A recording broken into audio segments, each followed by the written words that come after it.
कई बार कहा ऐसा कमाई और ऐसे देश में कौन रहना पसंद करेगा।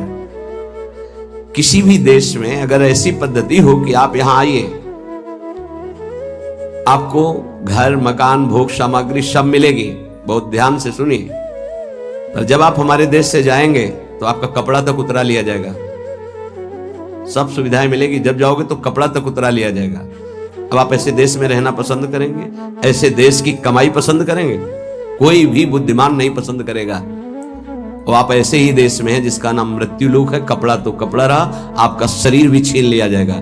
यहां की इस देश की कोई भी वस्तु लेकर आप नहीं जा सकते। अब आप विचार कीजिए, आप कितने बड़े बुद्धिमान हैं और क्या कमा रहे हैं। खास बात है, जब आप अपने देश को यहां से जाएंगे, अपना देश है भगवत देश, और आपके पास जाने का किराया भी नहीं रखा जाएगा और आपकी पोशाक उतार ली जाएगी,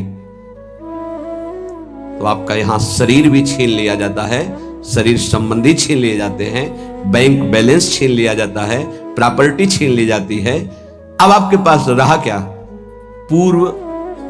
पूरे जीवन में जो पाप और पुण्य कर्म किए। पुण्य तो कोई बिरला ही कर पाता है, नहीं पाप ही होते हैं। अगर पुण्य हुआ तो उसे बचा नहीं पाता है, वो चार लोगों से कहकर खाली हो जाता है, पुण्य नष्ट हो जाता है। पुण्य, अगर हमने कुछ पुण्य किया और कह दिया अपनी वाणी से, चार लोगों के बीच में अपनी प्रशंसा कर ली, तो तप पुण्य साधना ये सब क्षीण होने लगती है। हम वृंदावन गए थे, 100 साधुओं का भोजन कराया और फिर ऐसा ऐसा ऐसा, और संत जन कह रहे थे कि ऐसा भोजन तो आज तक हमने नहीं पाया भगत जी, आपने जैसा पवाया। ओ, जो कुछ सुकृत बना था मानो करवाया होगा। ऐसी सेवा को भगवत कृपा से अवसर मिलता है, पर वो बार बार कहकर अपने सारे सुकृत नष्ट कर देता। इस देश से बचकर निकल पाना और कुछ कमा के ले जाना, ये केवल भगवत कृपा पात्र से ही हो सकता है। बहुत छल भरा ये देश है मृत्यु लोक। जीव पागलों की तरह पूरा जीवन व्यतीत कर रहा है। मुझे यहां किस लिए भेजा गया, क्या लेके जाऊंगा, ये सोच ही नहीं पा रहा है। गोस्वामी जी ने कहा है कि ये जो मन है, ये श्वान की तरह हर जगह पादुका का प्रहार पाता है, पर फिर उसी दरवाजे पे खड़ा हो जाता है। अर्थात निकृष्ट भोगों को भोग कर असंतुष्ट, ग्लानि, दुख, परिणाम में चिंता, भय, शोक, पर फिर वही उन्हीं भोगों को भोगना चाहता है। पागल की तरह भटक रहा है। ये महापुरुष जन जानते हो, दुखी होकर ऐसा बोलते हैं। जो वस्तु तुम्हारे साथ नहीं जानी है, उसके चिंतन में तुम समय बर्बाद कर रहे हो। चिंतन करो प्रभु का, कार्य करो संसार का, तो जीवन यापन के लिए शरीर चेष्टा और वस्तु ले जाने के लिए नाम धन, कितना बढ़िया उपाय है। राधा राधा राधा। विषय अनेक हैं और अनंत हैं, कितना भोगोगे।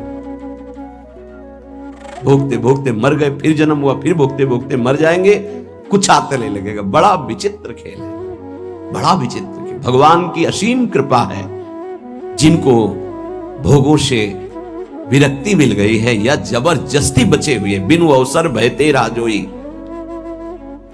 चतुर्थ ब्रह्मचारी का लक्षण है। बिनु अवसर नहीं मिला, और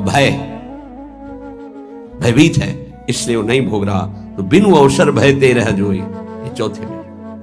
उत्तम तो उत्तम के बस असमन माही, सपन हुआन पुरुष जगनाई।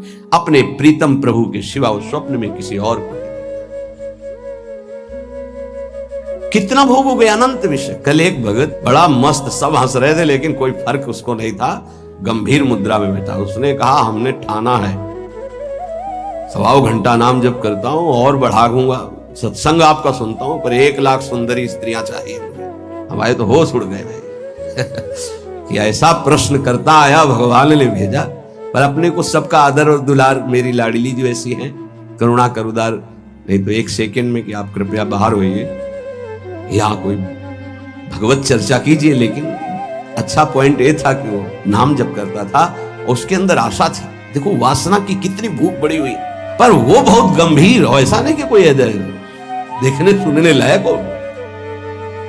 वो बहुत बड़ी गंभीरता से कह रहा था कि मैं 1 लोक प्राप्त करना चाहता हूं, उसका सम्राट बनना चाहता हूं, और 1 लाख सुंदरी स्त्रियां।